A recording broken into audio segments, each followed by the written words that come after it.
Hello and welcome, all you fine-feathered ladies and gentlemen. It is League Unlock. I am Eric. That is Mark. We are previewing a little bit of LEC playoff action. We had the week break, so we're thirsting. We're hungering for some action in EU. We've only been satisfied by LCS games, and to be fair, the LCS has done better than they normally do. A couple of tea sandwiches, maybe a little bit of Gatorade to keep us going. But hey, we're coming over to the LEC. We want some of those good European eats, and we want some of those good European League of Legends games. Yeah, you feel like you've been living off granola bars watching, LCS. It's enough to get by. You're fine, but I want some tasty meals, and hopefully, might have to wait a couple rounds to get that in the LEC, but nonetheless, playoffs are here, and it starts with Fnatic SK on Friday, but first, I got to touch on G2 versus Schalke as this matchup. And remember, they did technically go 1-1 in the regular season. The first win for Schalke was way back in week 2. There was a ludicrous level 1 where they got a huge advantage and snowballed. That's a scrim remake usually. But the secret, and the only way I can see an upset happening here for Schalke, is Broken Blade in the top lane and Schalke fully playing through him, putting him on some carries or something, because we've seen Wonder get kind of abandoned by Jankos at times, and Gilius likes to hang out topside with Broken Blade, so whether it's a split pusher or something like the Aatrox where we saw him annihilate on, maybe Broken Blade can help carry them through. We're counting on Broken Blade stepping up there and saying the name Broken Brain and then throwing out the Uno reverse card. That's what we want to see from Schalke. Making sure that it's the Broken Brains on the side of G2 in this series is the key for Schalke to find a way through. I think, there's no other way, really, when you examine this roster and where they can find strength and where you can find actually, not only your own strength, but a valuable place to punch at G2, right? Where they're going to be weak, where you're going to get something for putting that effort in. Unfortunately for Schalke, when you're thinking of everything else and all the possible ways, and even the unlikeliness of talking about Broken Blade finding that advantage in the top side, even putting those resources there, your only other option, really, to me, is someone like Faker Dage in the mid lane. And you need Faker Dage to show up, which he has not been here very often for this Schalke team this year, and let alone you're into caps. So how much that's the problem. Value are you really getting if you're having a player perform at their very peak?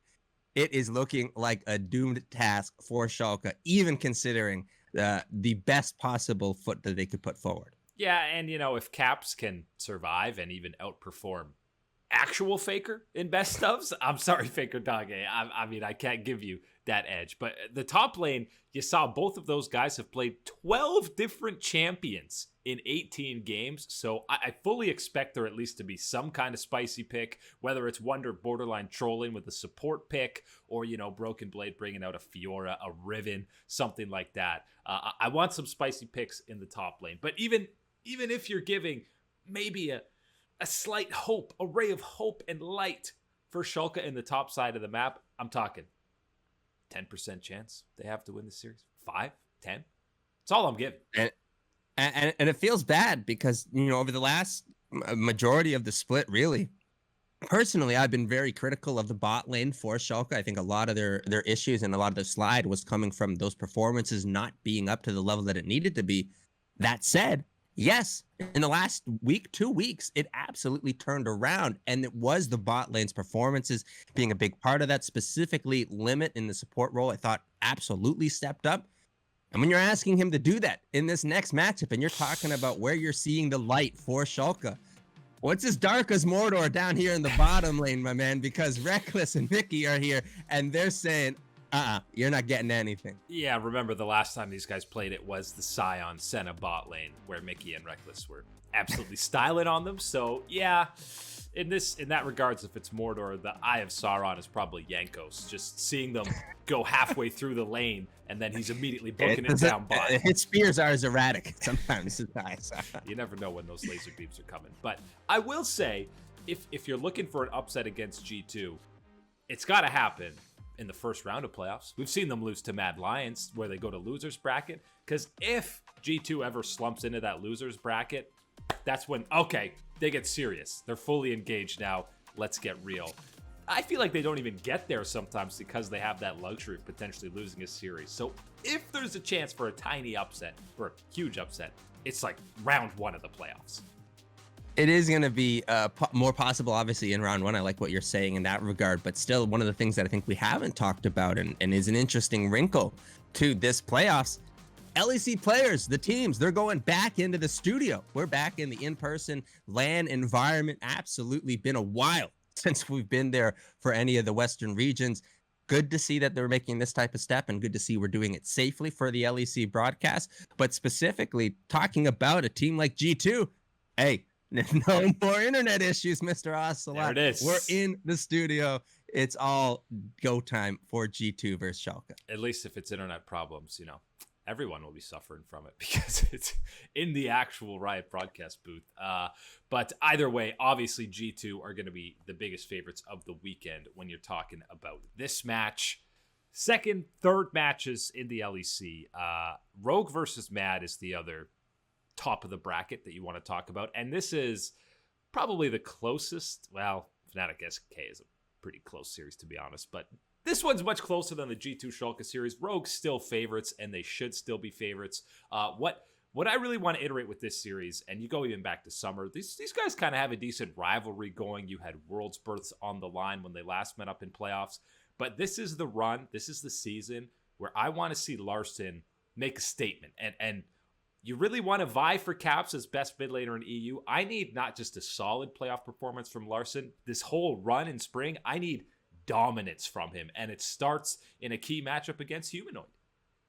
And I think that when you're talking about Rogue and the Mad Lions, you couldn't have got a better matchup for what you're asking for, really. Because on one side, yes, Larssen needs to perform. Rogue needs to perform to beat this Mad Lions team. They absolutely are not going to be pushovers at this stage in the season and especially towards the playoffs with the form that we've seen from them. And yes, the last couple of weeks of Humanoid looking a lot more like Humanoid that we need to see from him to make sure we're getting that matchup in the mid lane.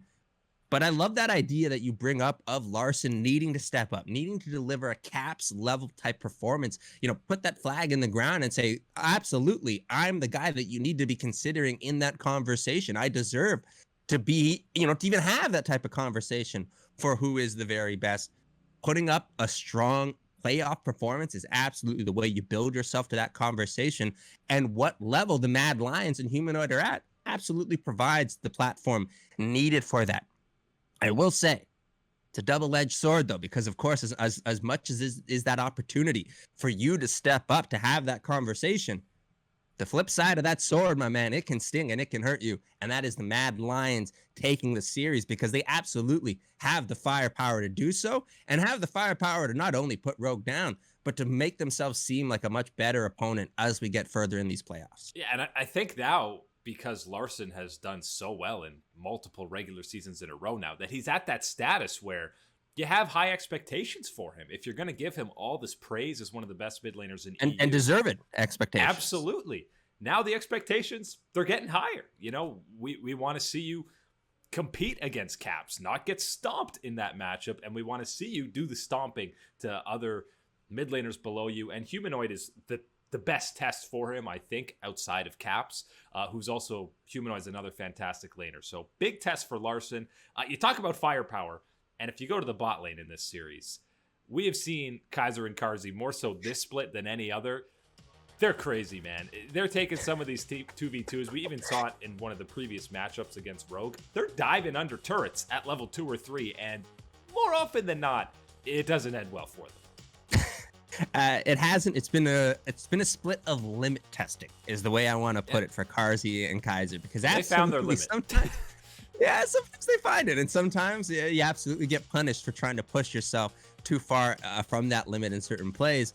But absolutely, the skill, the aggression, the courage, I want to say, is absolutely one of those things. And that's a careful word there, because sometimes that courage can be too much, and it can be absolutely a negative thing. Right now for the Mad Lions, and especially the bot lane, the courage that they are showing, I think it is a positive in what they're choosing to make, the type of plays, the belief that they have in their own skills. That's what I like to see from the bot lane and the Mad Lions, and especially towards the later half of the split, I think we have seen them make much more so towards those strides of seeing where they had success last year. The problem is when you're being so aggressive in that 2v2, Han Sama himself is one of the best laning AD carries that we've had over the last couple of splits. So if you're just constantly throwing yourselves at him, he's just going to sit back there, almost laugh at you as you're so insanely aggressive and just be up 30 CS. Be careful for the Draven pick coming through from Mr. Han Sama. If you just want to throw things at him in that lane, he'll say, I'll take the bully and I'll throw those axes back at your face. Lastly, top side of the map here, which is the new side for Mad Lions this split. Elyoya obviously impressed hugely in the regular season, but Inspired, you're talking about right in the same conversation as Jankos is the problem. Yeah, this really does feel like kind of some bad luck for the Mad Lions in the sense that when you're talking about junglers in the LEC, well, other than Jankos and Inspired, you'd be feeling the best about having Elyoya in this matchup and what he's been able to do and the type of pressure that he can create.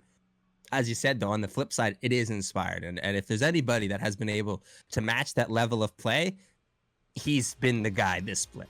And for the top side, actual top side, top laners, Otawamne and Armut. Armut's fit in pretty well, has had some great performances for Mad Lions, but Otawamne had arguably the best split of his career on Rogue. And by the way, this is a guy who's been playing pro since 2015. Yeah, this is the Elyoya situation, and then you crank up the knob just one more level because, again, you're stuck with Armut, and I don't mean stuck in a negative sense, just what you have. And then on the flip side, it is Otawamne, and Otawamne, to me, even more so than Inspired, is that guy in the top lane. What we've seen from him for Rogue this split, he has been, to me, the top laner.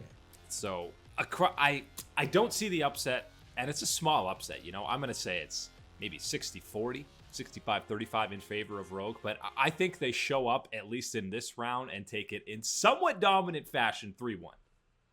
I see. I'm going full game. We're going silver scrapes. We're gonna get the full, but it is gonna go for Rogue. They'll find the way to go through and push on in this upper bracket. But I believe that we're gonna get the 5 games, not for anything against Rogue, but I think it's gonna be Mad Lions stepping up the level of play. We're gonna get a banger on a Sunday. I'm sure that'll be the most fun series to watch this weekend. But the appetizer before those main courses is Fnatic versus SK.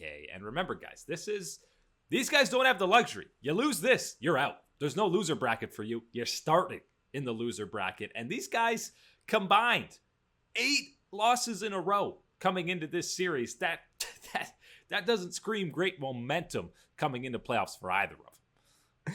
No, but especially when you look at both of these teams, you can at least acknowledge the position that they're in and say, you know what?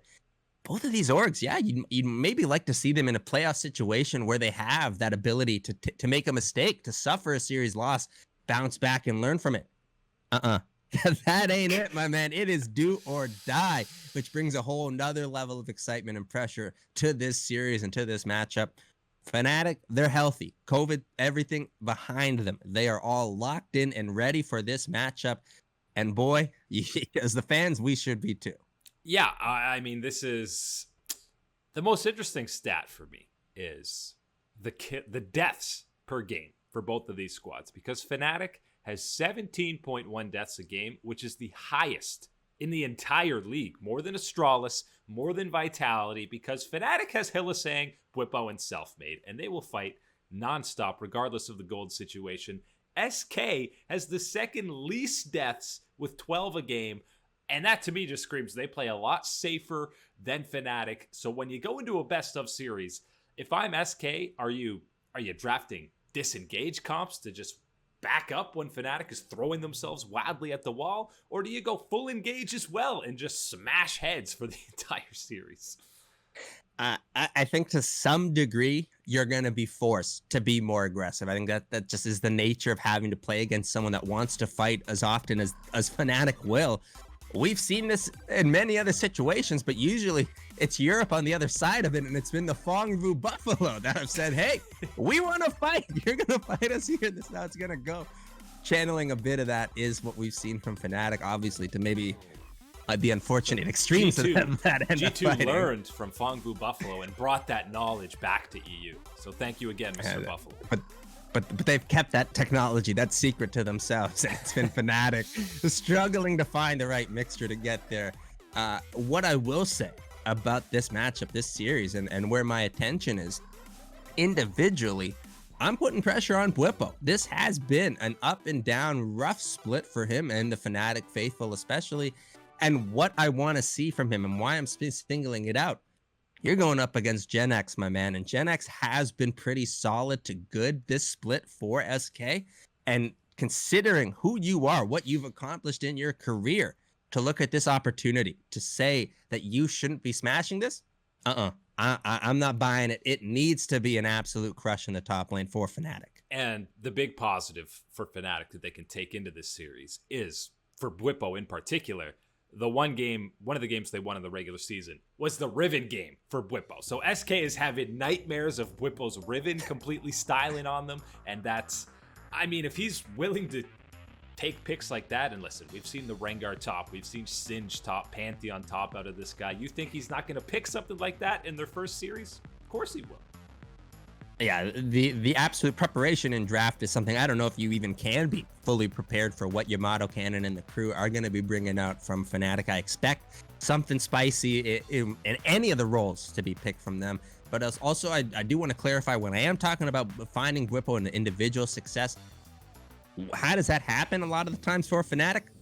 You got to have self-made making some of those plays. So again, it's not just on Bwipo as I put it initially, and I want to make that clear that yes, still a lot of pressure, and that's where I'm focused. But as we know, the success from that role is not going to happen without some other things going right for Fnatic.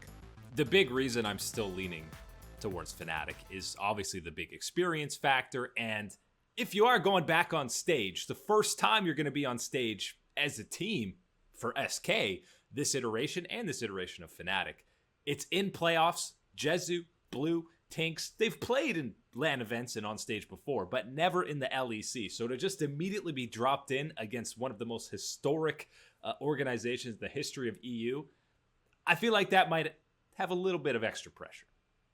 Yeah, and I think that's a very good point to make, and I think people should realize and examine that, how long we've been playing in the situations from these gaming houses, from the facilities for a lot of these teams, and what difference it is from sitting with your boys or sitting across from your teammates, and then realizing that now you're in the fancy, all lit up LEC studio, and on the other side there's G2, and all these type of things. Can't use your favorite glass that you have at home. Everything's a little off, man. Nah, it ain't the same, absolutely. But I will say, for some players, that's gonna be a negative, sure. For others, it'll help them lock in, be laser focused, approach this as the job, the opportunities that they have here for the LEC, and get zeroed in. Yeah, and squads like Fnatic, like G2, I think will be the ones that thrive for that. I can't see Fnatic losing right away in the first round. There's too much talent on this roster, and there's plenty of talent on SK. I don't think this is a stomp either way. I could see this going to 5 games. I'd love to see this go to 5 games, to see the fights go on is what I want to see from both of these squads. They absolutely have more than enough positives on both sides.